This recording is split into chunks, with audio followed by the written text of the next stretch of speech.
Sampling हमारा आज का पहला टारगेट, आइजा 530 सैम्पलिंग।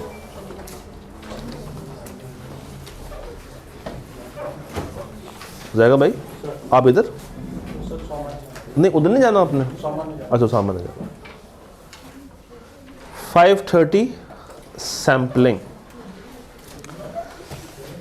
सैम्पलिंग को ज़रा क्विक रिवीजन कर लेते हैं, उसके बाद उसके सवालों को देख लेते हैं। ये सैम्पलिंग क्या होती है? सैम्पलिंग क्या थी? एक प्रोसेस, एक तरीका जो हम इस्तेमाल करते हैं टू ऑब्टेन एविडेंस। और सैम्पलिंग में हम लोग क्या करते हैं कि पॉपुलेशन में से एक ग्रुप को पकड़ते हैं या कुछ ट्रांजैक्शंस को पकड़ते हैं, जिनको हम क्या कहते हैं, सैंपल साइज, और उसको वेरीफाई करते हैं, उसको देखते हैं, उसके ऊपर अपने लगाते हैं प्रोसीजर्स के मिसस्टेटमेंट मौजूद है या नहीं, और फिर उसको 100% पॉपुलेशन पे प्रोजेक्ट कर देते हैं। सिंपल सी डेफिनेशन तो यही है सैम्पलिंग की। और सैम्पलिंग क्यों की जाती है? क्योंकि ऑडिट में आपको पता है एक इनहेरेंट लिमिटेशन होती है। ऑडिटर बेचारा 100% ट्रांजैक्शंस को वेरीफाई नहीं कर सकता, तो वो सैम्पलिंग की तरफ मूव करता है, क्योंकि उसने कौन सी एश्योरेंस देनी होती है? रीजनेबल एश्योरेंस देनी होती है। फिर आप लोगों ने सैम्पलिंग में लाजमी ये पढ़ा होगा कि सैम्पलिंग के अंदर सैम्पलिंग रिस्क होते हैं। सैम्पलिंग रिस्क ये है कि जो सैंपल ने आपको रिजल्ट दिया है वो हो सकता है कि population as it is project कर रहा हो, और हो सकता है कि एज इट इज़ प्रोजेक्शन ना हो। तो सैम्पलिंग के रिजल्ट को आप इतना अच्छा मान नहीं सकते, बट चूँकि एक इनहेरेंट लिमिटेशन है, हमें मजबूरन सैम्पलिंग के रिजल्ट के ऊपर ही गुजारा करना पड़ता है, और दो तरह के रिस्क को साथ मैनेज करना पड़ता है, acceptance of wrong, rejection of right. तो अगर एक ऑडिटर शुरू में असेस कर ले कि कंपनी के कंट्रोल्स बहुत तूफानी बने हुए हैं, मगर हकीकत में वो तूफानी नहीं है, तो ये एक्सेप्टेंस ऑफ रॉन्ग है या रिजेक्शन ऑफ राइट है? एक्सेप्टेंस ऑफ रॉन्ग है। अब होगा क्या? जब उसने ये डिसाइड कर लिया है कि कंट्रोल्स बहुत तूफानी बने हुए हैं, तो उसका काम करने का तरीका स्लो हो जाएगा, वो कम प्रोसीजर से काम चलाने की कोशिश कर रहा होगा। तो ये हो सकता है कि वो एक गलत ओपिनियन तक पहुंच जाए और उसको अंदाज़ा भी ना हो। और दूसरी तरफ उसको लगता है कि कंट्रोल स्ट्रांग नहीं है, बल्कि हकीकत में कंट्रोल स्ट्रांग होते हैं। अब ये होगा कि वो ज़्यादा काम करेगा उन एरियाज़ के ऊपर भी जहाँ पे ज़्यादा काम करने की ज़रूरत नहीं थी, जिससे उसकी इफ़ेक्टिवनेस पे असर पड़ता। याद है? ओके, सॉरी, एफिशिएंसी पे फ़र्क पड़ता। एक नॉन सैम्पलिंग रिस्क भी होता है। ये क्या होता है? अदर देन सैम्पलिंग जितने भी ऑडिट रिस्क हैं, these are called non sampling risk. फिर ट्रांजैक्शंस को वेरीफाई करना और कंट्रोल्स को वेरीफाई करने में भी फ़र्क है। जब आप ट्रांजैक्शंस को देखते हैं तो आप क्या ढूंढते हैं? मिसस्टेटमेंट। जब आप कंट्रोल्स में फ्लॉ तलाश कर रहे हैं, वो फ्लॉ क्या है? Deviation. Deviation in internal control, जिसको हम कह सकते हैं कंट्रोल रिस्क। जिसको हम कह सकते हैं कंट्रोल रिस्क। कंट्रोल रिस्क क्या होता है या डेविएशन क्या होती है? कि कंट्रोल्स हमारे जो लगे हैं वो ज़्यादा इफेक्टिवली अपनी परफॉर्मेंस नहीं दे रहे, उनमें फ्लॉज हैं। तो ये ठीक करना हमारा काम है? नहीं, ये काम किसका है? मैनेजमेंट का काम है। और हम इनको ऑडिट एंड के ऊपर जाते हुए क्या देके जाते हैं? रिप्रेजेंटेशन लेटर या मैनेजमेंट लेटर, जिसमें हम उनको बता देते हैं कि जनाब ये हमने फ्लॉस आइडेंटिफाई किए, हमारी तरफ से रिकमेंडेशन ये है, अब आप देख लें कि आप इसको क्या कर सकते हैं। सर जी, सैम्पलिंग के अंदर 4 तरह के मेथड्स होते हैं, कैटेगराइज्ड अंडर 2 टाइप्स। 4 मेथड्स कौन से हैं? रैंडम, सिस्टमैटिक, हैपहैज़र्ड और ब्लॉक। रैंडम और सिस्टमैटिक को हम क्या कहते हैं? Statistical sampling. और बाकी 2 को नॉन स्टैटिस्टिकल सैम्पलिंग। तो हैपहैज़र्ड अच्छी होती है या रैंडम अच्छी होती है? रैंडम अच्छी होती है। रैंडम अच्छी होती है या सिस्टमैटिक अच्छी होती है? सिस्टमैटिक अच्छी होती है। याद है कॉल? ओके। फिर आपको ये पता होना चाहिए कि मिस स्टेटमेंट को हम प्रोजेक्ट करते हैं, डेविएशन को प्रोजेक्ट नहीं करते। और अनोमली के साथ क्या सलूक करते हैं? माइनस करके ऐड कर देते हैं। यानी कि उसको पॉपुलेशन में लेके नहीं जाते, पहले पॉपुलेशन से निकाल लेते हैं, उसके बाद उसको एंड में बिल्कुल आखिरी स्टेप पे उसको पकड़ के ऐड कर देते हैं। फिर एक कॉन्सेप्ट होता है वहां पे स्ट्रेटिफिकेशन। ये क्या होता है? सैंपल को या पॉपुलेशन को डिवाइड कर लेते हैं इनटू डिफरेंट सेगमेंट्स, और हर सेगमेंट को कहते हैं स्ट्रेटा या स्ट्रेटम, और हर डिफरेंट स्ट्रेटा का हम डिफरेंट सैंपल निकालते हैं और उससे वो रेलेवेंट स्ट्रेटा को या वो रेलेवेंट पॉपुलेशन को वेरीफाई करते हैं ताकि हमारे पास अच्छा रिजल्ट आए, और ऐसा रिजल्ट आए जो कि पूरी पॉपुलेशन की नुमाइंदगी कर रहा हो। कुछ केसेस में स्टैंडर्ड ये कहता है कि आप सैंपलिंग ना करें, आप 100% की तरफ जाएं। ये कौन से केसेस होते हैं? Small number of large value items, और स्पेसिफिक सिलेक्शन भी की जा सकती है। अच्छा, और जहां पे आपने कॉस्ट इफेक्टिव वे में काम करना हो और सिर्फ मल्टीप्लिकेशन से या जस्ट कैलकुलेशन से जो कि रेपिटेटिव नेचर की होती हैं, वहां पे आप सैम्पलिंग की तरफ जाने के बजाय क्या करते हैं? 100% की तरफ चले जाते हैं। और एक्सेप्शन रेट हाई, ये यहां पे क्यों फिट कर रहे हो? ये क्या होता है? हाँ, क्या चीज? नहीं, बिल्कुल भी नहीं। एक्सेप्शन रेट को आपने यहां पे क्यों फिट किया? वो तो कंफर्मेशन में होती है, वो यहां पे नहीं आती। दैट इज कंफर्मेशन का प्रोसेस, वो देखते हैं भी उसमें क्या होता है। तो विद दैट बीइंग सेड शुरू करते हैं। अब रिसेंटली मसला ये है, ये मैं इतना सवाल क्यों लेकर आया हूँ आज, क्यों मैं इसको ब्लैक के ऊपर लेकर नहीं आया, स्लाइड्स मैंने नहीं बनाई। रीजन बीइंग दैट कि I want to show you something. ये देख रहे हैं, पिछले यहां से 5 दफा जो आईकैट ने सवाल पूछा है, that is all straight forward. कभी वो फायदे नुकसान पूछ रहा है, कभी वो पूछ रहा है कि भाई बताओ स्ट्रेटिफिकेशन क्या होती है, कभी वो पूछ रहा है नॉन सैम्पलिंग रिस्क क्या होता है, कभी वो पूछता है अनोमली क्या होती है। तो वो डेफिनेशंस ही टेस्ट कर रहा है अक्सर। आखिरी दफा जो इसने जिंदगी में लॉजिकल सवाल पूछने की हिम्मत की थी, दैट वाज वे इन 2000 गालिबन 18, हाँ ऑटम 18 में। और उसके बाद 22 तक तो सवाल ही नहीं आया, ना 19 में आया, ना 20 में आया, ना 21 में आया। 3 साल तक सवाल ही नहीं पूछा। और जब पूछना शुरू किया तो टेस्टिंग लेवल चेंज कर दी। पहले वो T2 टेस्ट करता था, पता ना T2 क्या होता, और अब वो T1 टेस्ट कर रहा। तो क्या मैं इससे एक अजम्पशन क्रिएट कर लूं कि आपकी दफा भी हमेशा ये स्ट्रेट सवाल ही पूछेगा?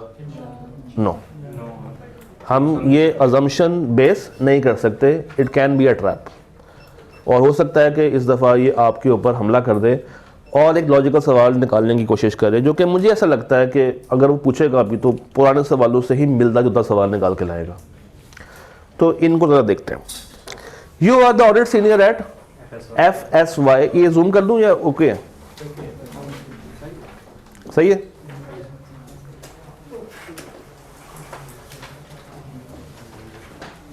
चल, ये तो काम हो गया। You are the audit senior at FSY Limited for the year ended 30 June 2018. Company manufactures and supplies toys to wholesaler, superstore and distributor. ये मेरे 3 सेगमेंट्स हो गए। Different prices are charged from each customer depending upon their credit ratings and amount of purchase. अब अगर देखा जाए ना तो मेरी मेन पॉपुलेशन क्या है? डेटर्स। और उन डेटर्स को इसने स्ट्रेटिफाई कर दिया इनटू होलसेलर्स, सुपरस्टोर्स एंड डिस्ट्रीब्यूटर्स। यानी कि मेरे टोटल पॉपुलेशन को इसने शुरू में ही 3 हिस्सों में तोड़ दिया कि आपने होल सेलर्स के ऊपर अलग से काम करना है, सुपर स्टोर्स के ऊपर अलग से काम करना है और डिस्ट्रीब्यूटर्स के ऊपर अलग से काम करना है। और तीनों का रिजल्ट आपने इंडिविजुअल उनके ऊपर रख के देखना है, किसी का रिजल्ट दूसरे के ऊपर प्रोजेक्ट करने की जरूरत नहीं। Your team has made a plan for test of detail. ये क्या होते हैं? सब्सटैंटिव्स। आपकी टीम ने एक डिटेल प्लान बनाया है और वो सैम्पलिंग करने जा रहे हैं ऑन इनवॉइसेस, और आपको ये प्लान दे दिया है। आपने इनके बनाए हुए प्लान में गलतियां तलाश करनी है। Sales reported in the financial statement is 800 million net of sale return. This would be used for determining the sample size. क्या मसला है इस लाइन में? क्यों ग्रॉस, क्यों नेट क्यों नहीं और ग्रॉस क्यों? पॉपुलेशन से सैंपल लेंगे, पॉपुलेशन पूरी होनी चाहिए। पॉपुलेशन पूरी होनी चाहिए तो नेट साइड भी तो पूरी होंगी। देखें, ज़रूरी नहीं है कि हर बंदे ने ही आपको रिटर्न की हो। सेल रिटर्न के चांसेस कम है। तो आप ऐसी चीज़ को अगर सैंपल बना के चल रहे हैं जिसमें एम्बिग्विटीज ज़्यादा है, तो आप कभी भी सही नतीजे पे नहीं पहुंच पाएंगे। तो आपने अपनी पॉपुलेशन को कंप्लीट करना है। उसका एक फीचर होता है होमोजेनियस हो और कंप्लीट हो। तो उसको इंश्योर करने के लिए अब आप ग्रॉस सेल्स लेंगे, नेट सेल्स नहीं लेंगे। तो पहली वीकनेस ये है कि इनके जो पॉपुलेशन है वही गलत है। That should be gross sales and not net sales. अब उसकी परसेंटेज तो नहीं दी हुई, बट जस्ट आप ये पॉइंट लिख देंगे। अब आगे देखते हैं। 50% of the net sales represents sales to distributors, 40% super stores and 10% to wholesalers. तो ये तीनों की कैटेगरीज बता दें। 50% किसके पास है? डिस्ट्रीब्यूटर्स, 40 सुपर स्टोर और 10 होलसेलर। इसमें तो कोई बात नहीं है। Company sells its toys to 10 super stores only. यहीं पे रुक जाए। सुपर स्टोर्स कितने परसेंट है? 40, और कुल मिला के कितने हैं? 10। तो हमें एक फील मिल रही है कि यहाँ पे वो जो क्वांटिटी कम है और कॉस्ट अमाउंट ज़्यादा, उसकी तरफ कहानी जा सकती है। अच्छा, उसके बाद कह रहा है कि invoiced on monthly basis. 10 store है और हर स्टोर को हम जो इनवॉइस करते हैं वो महीने में एक दफ़ा करते हैं। तो साल में कितनी दफ़ा हो जाएगी? 120 दफ़ा। 12 तो एक स्टोर से होगी ना, तो 10 से कितनी होगी? 120। तो 120 इनवॉइसेस वेरीफाई करनी है, जो कि सैंपल का 40% है, सॉरी पॉपुलेशन का 40% है।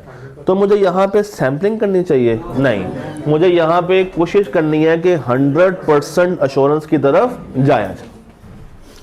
तो ऑडिट टीम वो test all the invoices of June and December because invoices prepared close to period and are more prone to overstatement. बात बड़ी अच्छी कर रहा है कि इनवॉइसेस जो कि ईयर एंड के करीब बनती हैं उसमें ज्यादा चांस किसका होता है? फ्रॉड का, मिस स्टेटमेंट का, या फ्रॉडुलेंट फाइनेंशियल रिपोर्टिंग का। उनकी कोशिश होती है कि सेल्स को बढ़ा चढ़ा के दिखाएं जिससे उनका प्रॉफिट ज़्यादा नज़र आए, जिससे शेयर होल्डर ज़्यादा अट्रैक्ट हो। तो कोशिश तो यही होती है। तो लॉजिक उसकी अच्छी है मगर एग्जीक्यूशन फर्क है। कहता है audit team would test all the invoices of June and December. किसकी? Super stores only. जहां पे हम कह रहे हैं कि 100% करनी चाहिए, वो वहां पे क्या करने में इंटरेस्टेड है? सैंपलिंग कौन सी? Block sampling. वो कहता है कि मैं जून और दिसंबर को 100% वेरीफाई करूंगा और जो बाकी 10 महीने हैं उनको कभी कभी थोड़ा बहुत चेक कर लूंगा, उनमें वो ज़्यादा इंटरेस्टेड नहीं है। तो आपने यहाँ पे बताना है कि rather than going into block sampling, चूंकि ये 40% है और सिर्फ 120 चीज़ें आपने चेक करनी है, तो आप यहाँ पे सैंपलिंग करें ही ना। आप क्या करें? 100%। और अगर खुदा ना खास्ता करनी पड़ भी जाए तो सिस्टमैटिक। फिर आप किसकी तरफ जाएंगे? सिस्टमैटिक। क्यों जाएंगे? सिस्टमैटिक को हम प्रेफरेंस क्यों देते हैं ओवर रैंडम? प्रोबेबिलिटी हाई होती है कि हम कम से कम हर कैटेगरी में से कम एक चीज को तो वेरीफाई कर रहे होंगे। रैंडम असल मसला ये रखती है कि रैंडम अपने अंदर बहुत ही रैंडम है। रैंडम सैम्पलिंग जो है वो बहुत ही ज्यादा रैंडम है। किसी का नाम आएगा और किसी का नाम नहीं आएगा। हो सकता है कि इनवॉइस नंबर 1 से लेके 20 तक सारी की सारी आ जाए और 21 से लेके 40 तक कोई भी ना आए, फिर 41 से लेके 60 तक सिर्फ 2 आए। मगर सिस्टमैटिक में क्या होगा, हर रेंज में हमारे पास उसका आंसर आ रहा हो। ये सब बात समझ आ गया। चौथा point, 100 sales invoices to distributors and wholesalers would be selected haphazardly. आपने वर्ड पढ़ा हैपहैज़र्डली, आपने कहा ना, हैपहैज़र्डली जहां भी आएगा मैं मानूंगा नहीं। रीजन, बायसनेस होती है। तो अच्छी बात अगेन सिस्टमैटिक। अच्छी बात क्या है, सिस्टमैटिक। मगर शुरू में एक और मसला है, क्या कहते हैं 100 sales invoices to distributors and इकट्ठा कर रहा है। इसको क्या करना पड़ेगा, अलग अलग करना पड़ेगा। आप होलसेलर्स को अलग करेंगे और डिस्ट्रीब्यूटर्स को अलग करेंगे, आप इसको इकट्ठा नहीं कर सकते। फिर एक और मसला भी है इसी लाइन में, ढूंढ के निकालें क्या। फुल स्टॉप तक एक और मसला आ रहा है, इनवॉइस फाइल। इनवॉइस फाइल से नहीं निकालना डाटा, लेजर से निकालना डाटा। फाइल्स के अंदर मसला हो सकता है कि आप इनवॉइसेस को कम ज़्यादा कर सकते हैं, फेक इनवॉइसेस को ऐड कर सकते हैं। तो आपको क्या करना चाहिए, लेजर की तरफ जाना चाहिए, इनवॉइस फाइल को नहीं खोलना चाहिए। तो देखें, सिर्फ छोटी सी लाइन में 3 मसले थे, कॉम्बिनेशन, इनवॉइस फाइल और haphazard. The number of invoices to be checked has been determined considering the exception rate of deviation is low. The exception rate regarding this deviation is blah blah blah. आखिरी line को आप तब तक answer नहीं कर सकते जब तक आपने क्या ना पढ़ा हो, 505। आखिरी लाइन is not from 530. आखिरी line is from external confirmation. तो आखिरी लाइन को आप फिलहाल होल्ड कर लें, इसको हम तब देखेंगे जब हम क्या कर रहे होंगे आज 530। तो इसीलिए सॉरी 505, इसीलिए ये दोनों आज मैंने इकट्ठे रखे थे क्योंकि ये इकट्ठे टेस्ट किए जा सकते हैं, 505 भी और 530 भी। डन। ये 12 की बज गए आज चेहरे पे, थक गए, अभी तो पार्टी शुरू की है। चले आगे। तो 10 नंबर में से अगर ऐसा सवाल आ जाए, कहां तक स्कोर कर लेंगे, 7-8, वो तो आपको लग रहा है ना। आप 7 तक जाएंगे तो एग्जामिनर को 50% बात समझ आएगी, कहानी कहां पे आ गई, 3.5 पे। उसमें से कितने हासिल करेंगे, 2।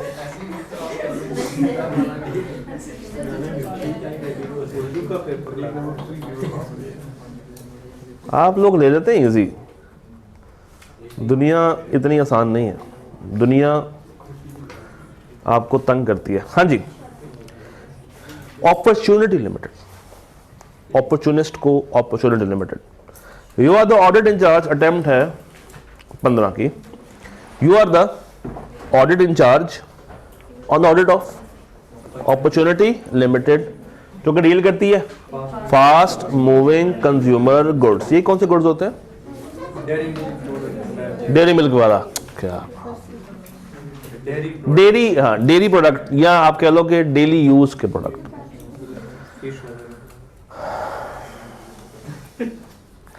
For sending confirmations. अब देखें सवाल शुरू कहां से हो रहा है सैंपलिंग का, फॉर सेंडिंग कंफर्मेशन। अब बच्चा कहां पे जाएगा, 505। ऑडिट टीम ने साथ ही लिख दिया, स्ट्रेटिफाई कर दिया। अब बच्चा वापस कहां पे आया, 530 में। तो कैटेगरी ए बनाई है, बी बनाई है, सी बनाई है और डी बनाई है। कैटेगरी इसको देख के एक बात का तो मुझे अंदाजा हो जाना चाहिए शुरू में कि कैटेगरी ए और कैटेगरी बी, इसमें कुछ खास बात नजर आ रही है आपको। स्मॉल नंबर है और बैलेंस ज्यादा है। 12 बहुत ही स्मॉल नंबर है, यहां पे सैम्पलिंग करना बेवकूफ़ी होगी। 100 थोड़ा सा एक अच्छा नंबर है, यहां पे भी सैम्पलिंग करना बेवकूफ़ी हो सकती है। बट अगर आप चाहें तो सैम्पलिंग भी कर सकते हैं, मगर 12 के लिए आप उसको सैम्पलिंग से नहीं गुजारेंगे। अब ये कैसे पता चला कंपेयर करके, 12 को 100 से करें और फिर 100 से 280 को करें, तो 280 में सैम्पलिंग का रुझान ज़्यादा और 600 में करनी ही क्या है, सैम्पलिंग। अब डाइवर्जेंट व्यूज आपको मिलेंगे और आपने बताना है कि व्यूज ठीक है या नहीं। Verification of balances of category A and B will provide sufficient coverage and evidence, but therefore there is no need to cover other categories. कहता है A B को बस देख लो, बाकियों को मुंह लगाने की जरूरत नहीं। तो मुंह लगाने की जरूरत है। क्यों है? क्योंकि कैटेगरी A का रिजल्ट कैटेगरी A को मिलेगा, कैटेगरी B का रिजल्ट B को मिलेगा, C का C को और D का D को। Selection should be done on haphazard basis. Oh my God, biasness आ जाएगी। मजे की बात है ये दोनों पॉइंट्स बल्कि तीनों पॉइंट्स रिपीट हो गए। As under this method वो कहता है all population have equal chance of selection. वो किस में होता है? रैंडम में होता है। रैंडम में होता है। रैंडम में होता है equal chance of selection, systematic में नहीं होता। क्योंकि सिस्टमैटिक का शुरू हम रैंडम से एक नंबर निकाल लेते हैं और अब बाकियों का चांस मर जाता है, क्योंकि बाकियों में से सिर्फ उसी का चांस बनेगा जितना हमारा गैप होगा, उसी को ऐड करते जाएंगे। तो इक्वल चांस सिर्फ किस में होता है? रैंडम में होता है। तो हैphazard करूं? नहीं। क्या करनी चाहिए? सिस्टमैटिक करनी चाहिए या रैंडम करनी चाहिए? रैंडम क्यों? क्योंकि वो इक्वल चांस वाली बात आपसे कर रहा है। Systematic selection of sample should be done systematically where by items जो कि कंसिस्ट करते हैं 10% of the amount in each category should be selected in descending order. तो क्या सिस्टमैटिक सैंपलिंग ऐसे करते हैं? क्या होती है? सबसे पहले आप टोटल पॉपुलेशन को असेस करते हैं, टोटल पॉपुलेशन को डिवाइड करते हैं इनटू डिफरेंट रेंजेस। पहली रेंज में से रैंडम सैंपलिंग लगा के एक नंबर पिक करते हैं और फिर उसके बाद उसमें उस गैप को या उस रेंज को ऐड करते चले जाते हैं। तो टेक्निकली पॉइंट 3 में वो आपसे क्या पूछ रहा है? Method of systematic sampling. आपने उसको बताना है और 5 नंबर आपने पूरे हासिल कर लेने हैं। सवाल सैंपलिंग के मुश्किल नहीं आते, आपके सामने है, मगर इसमें थोड़ा सा ध्यान बच्चे को करना पड़ता है। बच्चा स्टैंडर्ड को मुश्किल समझता है, क्वेश्चन वाइज ये मुश्किल नहीं है, मगर पढ़ने वाइज वाकई में मुश्किल है। हाँ जी, जरा पार्ट बी देखें, आप लोग खुद करें जरा पार्ट बी।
हाँ जी, पढ़ ला। क्या पढ़ा? 4 नंबर का सवाल। You are the audit manager on Apple distribution limited. While reviewing the audit planning documentation, you found that the team has selected 100 out of total of 2550 debtors. ये 100 क्या है? सैंपल। 2550 क्या है? पॉपुलेशन। डिटेल्स कुछ इस तरीके से हैं। जो 50 लार्जेस्ट डेटर्स थे उसमें से आपने कितने चूज किए हैं? 10। और 50 लार्जेस्ट कितने % है टोटल का? तो क्या करना चाहिए था? We should have gone for 100%। तो यहां पे सैम्पलिंग करने की जरूरत नहीं थी। 90 अदर डेटर्स वर सिलेक्टेड थ्रू हैphazard। करनी चाहिए थे। All debtors below 5000 were ignored as immaterial। हम किसी को नहीं करेंगे। Balance due from government and some of RPs were ignored as, पिछले साल के वर्किंग पेपर्स ने ये बताया था कि वो हमारी रिक्वेस्ट का जवाब नहीं देते।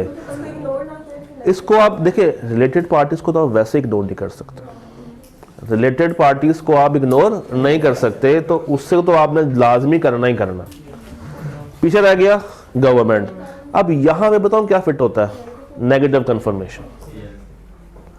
तो मैं एक दफा फिर से रिपीट कर दूं, सैम्पलिंग और कंफर्मेशन इकट्ठा पूछा जा सकता है। और आपके सामने 2 सवाल देखे हमने जिसमें कम से कम उसने 1-2 बातें उसकी टेस्ट की हैं। रिक्वायरमेंट में तो ऐसे पूछा ही नहीं है क्या 505 का तो कुछ पूछा ही नहीं है रिक्वायरमेंट। 505 का उसने बेशक कुछ नहीं पूछा, मगर आप ये बताएंगे कि रिलेटेड पार्टी को हम सैम्पलिंग में लेके नहीं जाएंगे, उसको क्या करेंगे 100% टेस्टिंग। गवर्नमेंट को अगर आप सैम्पलिंग में कर भी रहे हैं तो बिल्कुल उनको छोड़ना, इग्नोर नहीं कर सकते, हम नेगेटिव कंफर्मेशन के थ्रू इनको असेस कर लेंगे, बस इतनी सी बात कर देनी है। Third point, all letters below 5000 वर इग्नोर्ड एज इमटेरियल। याद करें 505 क्या कहता है, लार्ज कस्टमर कुछ लगता है, हाँ लार्ज अमाउंट किस में, एक सेकंड, तीसरे वाले पॉइंट में मुझे बताइए 505 क्या कहता है। नेगेटिव कंफर्मेशन भेजनी चाहिए, इनको बिल्कुल ही छोड़ना नहीं चाहिए। तो अगर नेगेटिव में भेज रहा हूं तो सैम्पलिंग में सिस्टमैटिक लगाऊं, रैंडम लगाऊं, क्या लगाऊं, सिस्टमैटिक। डन। चलें ये सवाल देखें, ऑटम 9।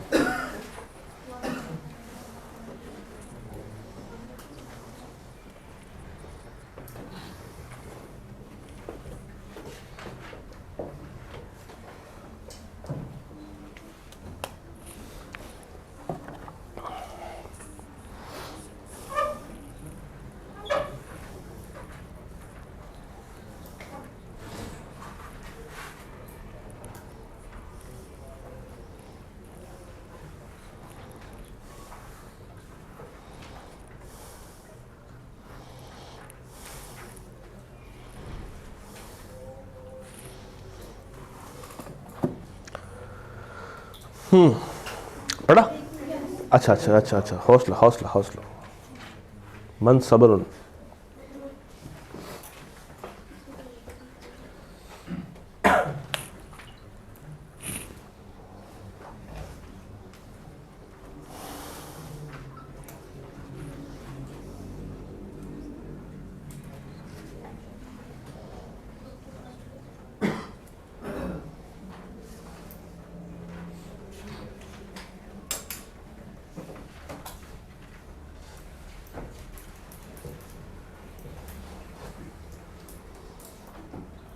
शैल बी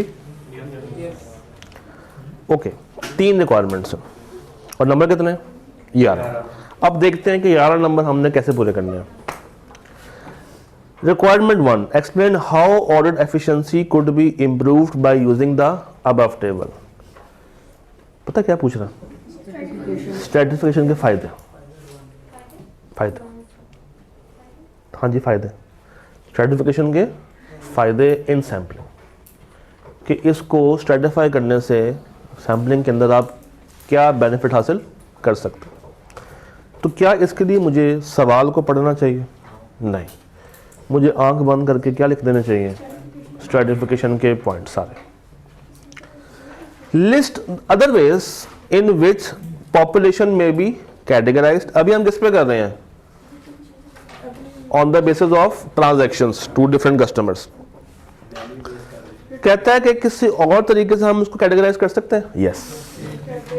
टॉपिक कौन सा, अगेन स्ट्रेटिफिकेशन, कि हम किस किस तरीके से अपने कस्टमर्स को कैटेगराइज कर सकते हैं।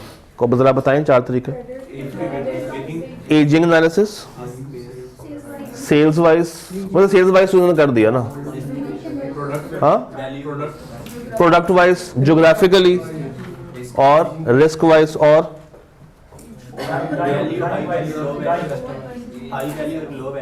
High value low value, time wise.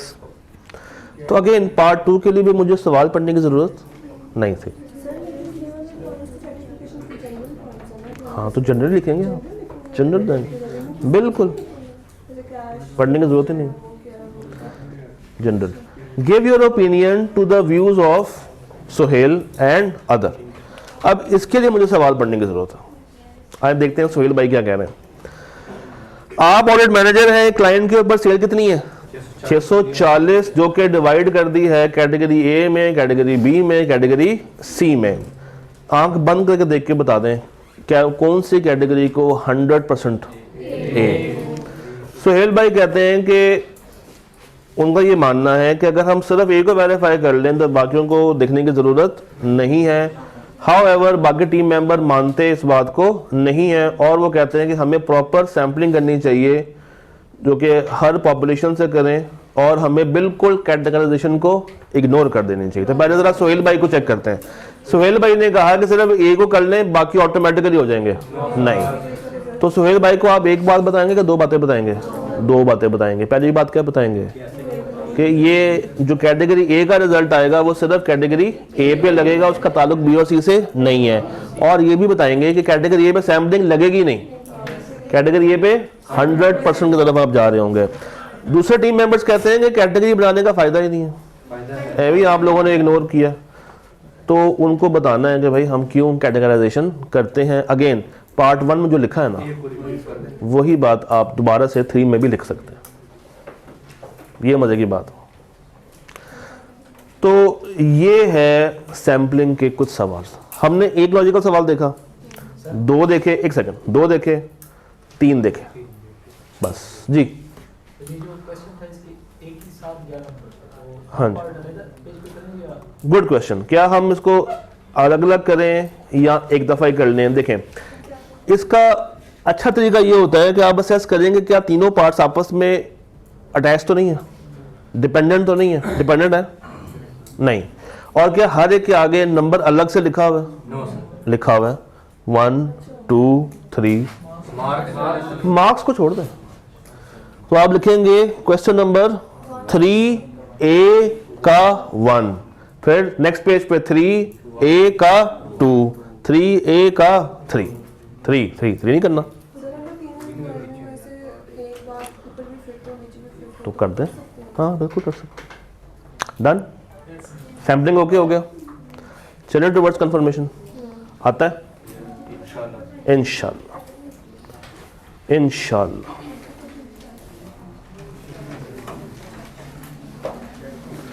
चलिए यहाँ पर इसको रिवाइज कर लेते हैं, कंफर्मेशन को रिवाइज कर लेते हैं। इसके माशर से सवाल भी अच्छे खासे हैं, तो हम इसको शुरू करेंगे एंड से। ना 2-3 तरह के। ये कंफर्मेशन क्या होती है? थर्ड पार्टी से खतों किताबत करके पूछना कि तुम्हारा बैलेंस टैली हो रहा है या नहीं हो रहा। How many types of confirmation are there? 2 types, एक पॉजिटिव और दूसरी पॉजिटिव में क्या होता है?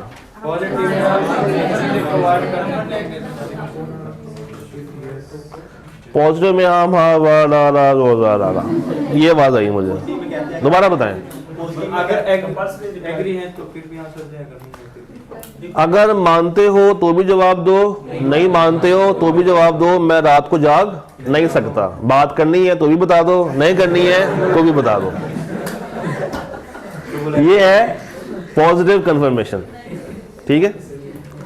नेगेटिव क्या है? तो ब्लॉक कर दो। नेगेटिव कंफर्मेशन कहते हैं कि मुझे सिर्फ उस वक्त जवाब देना जब तुम मेरी बात से एग्री ना करते हो। तो अगर तुम्हें कबूल है तो जवाब देने की जरूरत नहीं है, मैं ऑटोमेटिकली मान जाऊंगा स्लैश जाऊंगी। हाँ जी, silence is equal to speech.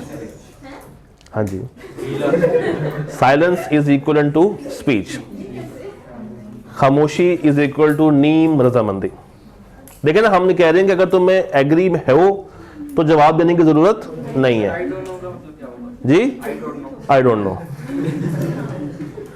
I don't know means कि मैं तुम्हें नहीं जानता या मुझे इस बारे में कोई इल्म नहीं है। तो आप ऐसे मैसेज करते हैं कि जिसका जवाब भी आता है।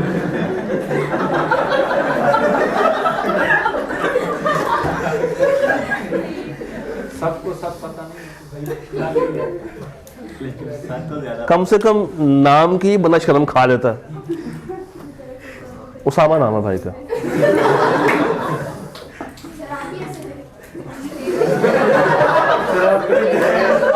गुजर गए वो वक्त जब आतिश जवान था। आए सवाल करते हैं, सवाल बहुत इंपॉर्टेंट है। खैर हम कहाँ पे थे?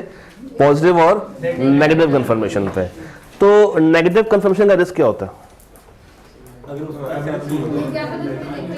अगर वो एग्री नहीं करता था, उसने जवाब लिख दिया होगा मगर वो खत हम तक नहीं पहुंचा, तो हम क्या मानेंगे, बैठ जाएंगे कि उसको कबूल है।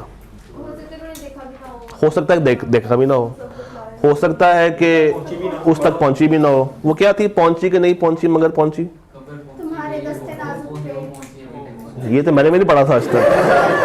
सुनाए। तुम्हारे दस्ते नाजुक के लिए भेजी थी, जो पहुंची, खबर पहुंची तो ये पहुंची कि वो पहुंची नहीं पहुंची। क्या बात, इसको टाइप करके ग्रुप में भेज दें। Admin only. इनको भेज देंगे, आई डोंट नो। सर मेरे पास आपका नंबर, आप भेज मैं ब्लॉक कर दूंगा। चलें आगे चलते हैं। अच्छा वापस आ जाए, कंफर्मेशन पे आ जाए वापस। तो एक पॉजिटिव है और एक नेगेटिव है। उसके बाद क्या होता है? 4 पॉइंट्स कौन सा? रिस्क का मटेरियल स्टेटमेंट लो, वो तो है ना कि नेगेटिव कंफर्मेशन कब जा सकती है। ठीक है, हाँ जी, कब कब नेगेटिव कंफर्मेशन आप भेज सकते हैं? जब एक्सेप्शन रेट लो हो, रिस्क लो हो, large number of small value items हो,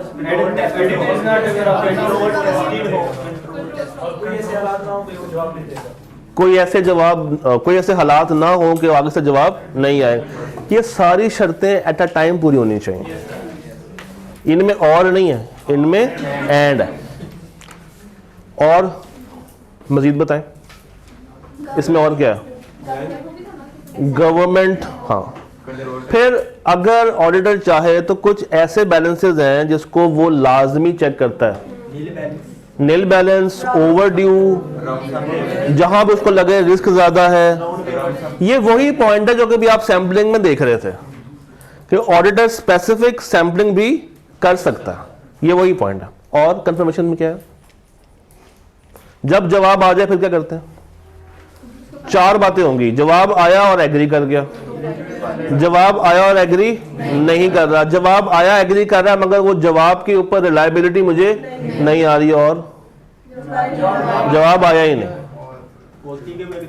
तो मुझे अगर जवाब नहीं आ रहा और मैंने पॉजिटिव कंफर्मेशन भेजी हुई है तो मुझे फॉलो अप करना चाहिए। और अगर जवाब नहीं आया और मैंने नेगेटिव भेजी हुई है तो मुझे खुश हो जाना चाहिए कि जवाब अगर नहीं आ रहा तो वो एग्री करते हैं।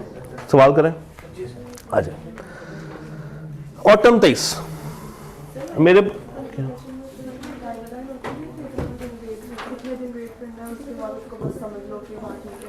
स्टैंडर्ड ने कोई डेज नहीं बताया वेट करने के, जजमेंट के लिए कर सकते हैं जी।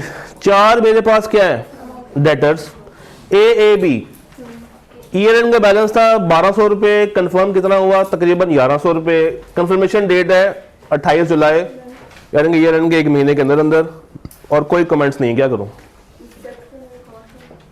ईयर एंड का बैलेंस था 12,000 कुछ, कंफर्म उन्होंने किया 10,000 कुछ, और आगे कोई कमेंट्स नहीं है। मैनेजमेंट को पूछें कि भाई ये डिफरेंस क्यों आ रहा है, और एकदम से शक कर लें उन पे नहीं। उनसे पूछें, there can be a chance के टाइमिंग डिफरेंसेस हो सकता है कि उन्होंने पैसे भेज दिए हों और आपको रिसीव ना हुए हो, आपने चीज भेजी और उनको रिसीव ना हुई हो। अगर तो कोई लॉजिकल जस्टिफिकेशन एग्जिस्ट करती है तो आप खामोश रहेंगे या उनकी बात को एग्री कर लेंगे, और अगर कोई जस्टिफिकेशन नहीं है तो फिर ये मिस स्टेटमेंट बन जाएगी कि एंटिटी ने अपने बैलेंसेस को ओवरस्टेट कर रखा। बीबीसी 50,000 समथिंग का बैलेंस था, जवाब ही नहीं आया तो डेट भी कोई नहीं होगी। अब देखना ये कि ये पॉजिटिव है या ये नेगेटिव है। पॉजिटिव अगर है तो फॉलो अप, और अगर नेगेटिव है तो फिर ये देखना है कि क्या वाकई में वो सारी कंडीशंस पूरी हो रही थी तो ये नेगेटिव गया, अदरवाइज हम दोबारा से भेजेंगे क्या, पॉजिटिव।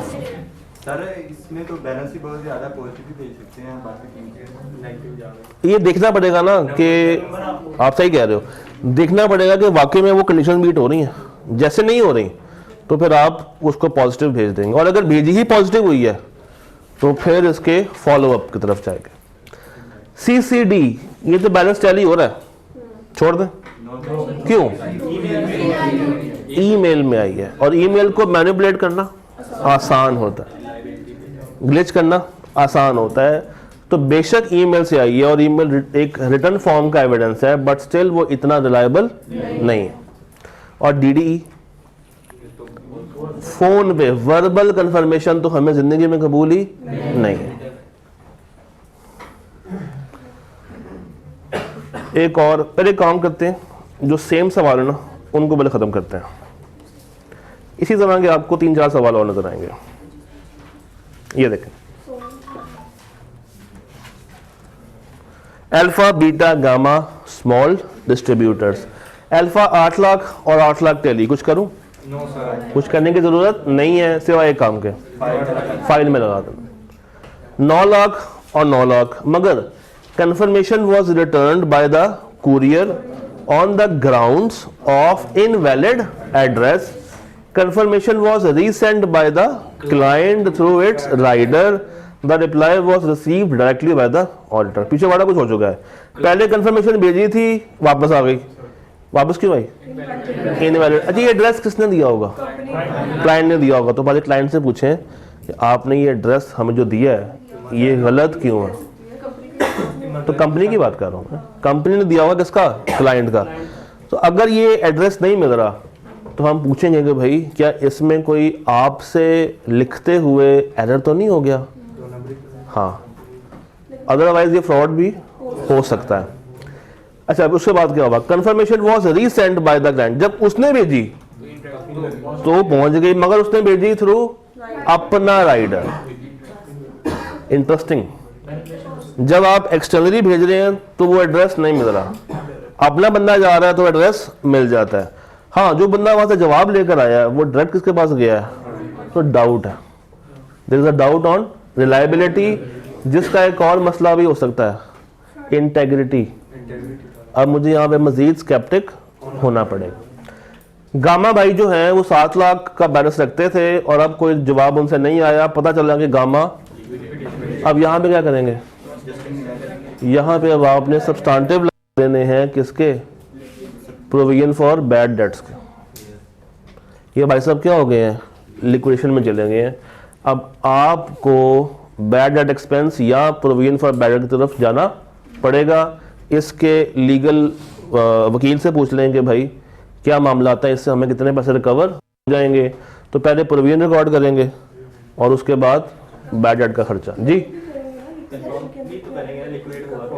हाँ जी, जो लिक्विडेटर अपॉइंट होता है उस टाइम, हम उसको भी तो कंफर्मेशन भेज सकते हैं। जी जी, देखो वो company has gone into liquidation, liquidation by court ही हुई होगी ना। स्मॉल डिस्ट्रीब्यूटर्स 6 लाख और कोई जवाब नहीं आया। यहाँ पे क्या भेजा होगा? Negative. These represent various small debtors जिनका बैलेंस 30,000 से कम था। Due to immaterial balances, they were not selected for sending confirmation. भेजी ही नहीं है असल में, तो भेजनी चाहिए। और कौन सी? जिसके लिए वो सारी कंडीशंस पूरी होनी चाहिए। अगर वो पूरी नहीं हो रही हैं तो फिर आप उसको नहीं भेजें। 10 नंबर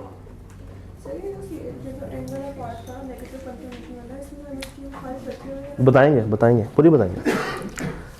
स्प्रिंग बीस ABC 5 lakh 5 lakh, okay. Confirmation was received through client. किसके थ्रू आने चाहिए थी? अब बेशक अमाउंट टैली हो रही है तो इस पे मुझे खुश नहीं होना। इंटेग्रिटी रिलायबिलिटी, हाँ नहीं वो था है ज़रूर, उसका पॉइंट यहाँ पे मैच नहीं कर सकते हम, क्योंकि ये तो उसका बैलेंस है ही, हम भेज रहे हैं। देखो वो था राउंड फिगर वालों को आपने ख़त लाजमी भेजना है फॉर कंफर्मेशन, वो हम भेज रहे हैं, ठीक है ना, ऐसा नहीं कि उनको हम छोड़ रहे हैं।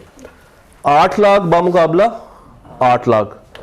Confirmation was received after many follow-ups from the client. However, the audit team have come to know that the confirming party had not received the confirmation request.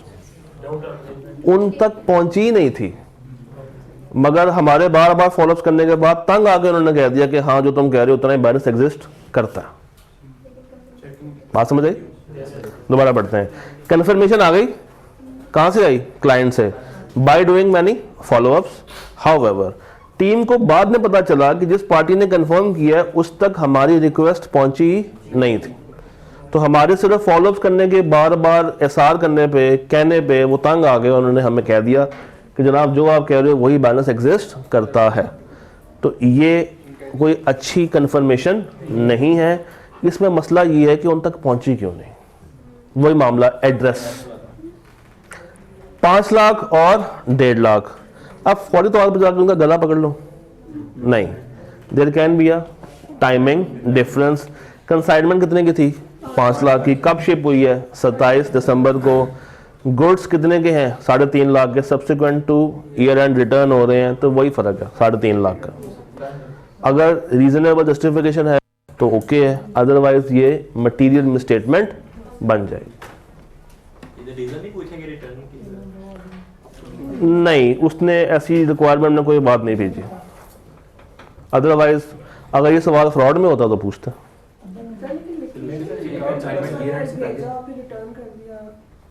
अगर वो ये सवाल की रिक्वायरमेंट में कह दे तो फिर आप पूछ लें कि इसके साथ मुझे आप टेस्ट ऑफ डिटेल भी लगा के बताएं। वो सवाल एक second, evaluate the evidence obtained, जो एविडेंस हमें यहाँ से आ रहा है, एंड डिस्क्राइब द स्टेप्स जो कि आपकी टीम लेगी in respect of above debtors. वो कंफर्मेशन तक के स्टेप्स आपसे पूछ रहा है। अगर वो आपसे कहता है कि अगर आपको कोई भनक पड़ रही है, किसी फ्रॉड की बू आ रही है, तो बताएं आप मजीद क्या करेंगे, तो वो मजीद रिस्क असेसमेंट में जाकर बताते कि हम इनको फॉलोअप वाला काम करते हैं। ओके, मजीद ऊपर जाते हैं, नीचे आते हैं। स्प्रिंग 19, सवाल पढ़ के मुझे खुद बताएं क्या करेंगे, मैं नहीं बता रहा आपको। सवाल पढ़ के बताएं। I am silent.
पाँच नंबर का सवाल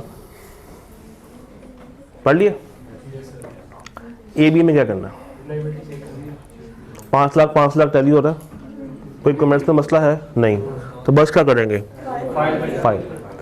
8 लाख 7 लाख मसला लाख रुपए का है और उसके आगे रीज़न दे दी है, जस्टिफाई करता है तो ठीक है, otherwise miss statement. 6 lakh 2.5 lakh उसके भी आगे आपको बात बता दी है। अच्छा ऊपर क्या है, गुड्स इन ट्रांजिट है और नीचे क्या है, नीचे भी गुड्स इन ट्रांजिट ही है ड्यू टू क्वालिटी इश्यूज। अब देखें जो भी आप बात कर रहे थे, अब क्वालिटी इश्यूज पढ़ के मेरे जहन में कुछ और भी आना चाहिए, एनआरवी, ठीक है, मगर मैं लिखूंगा नहीं क्योंकि जस्ट मुझे कन्फाइन कर रहा है कहां तक, कन्फर्मेशन तक। 4 लाख और कोई जवाब नहीं आया तो देखना पड़ेगा नेगेटिव है या पॉजिटिव है, और लग कौन सी रही है, पॉजिटिव ही लग रही है, इतना कोई कम बैलेंस नहीं है तो फॉलो अप की तरफ जाऊंगा, और अगर नेगेटिव होगी तो खुश हो जाऊंगा। जी क्या कर सकते हैं, डेटर का बैलेंस एडजस्टिंग इवेंट लग रहा है तो उससे क्या होगा। देखो वो सारे काम तो करने हैं, मैं समझ गया, वो सारे काम तो करने ही है, मगर वो इसका अगला स्टेप है। हम यहाँ पे कन्फाइंड है कि हमने सिर्फ कंफर्मेशन के रेलेवेंट ही बात करनी है। वो आपकी बात भी ठीक है, वो आपकी बात भी ठीक है, मगर हम कन्फाइंड हुए हैं यहाँ पे। चलो ये काम करते हैं, ब्रेक करते हैं, ब्रेक के बाद आए फिर मजीद सवाल देखते हैं। आप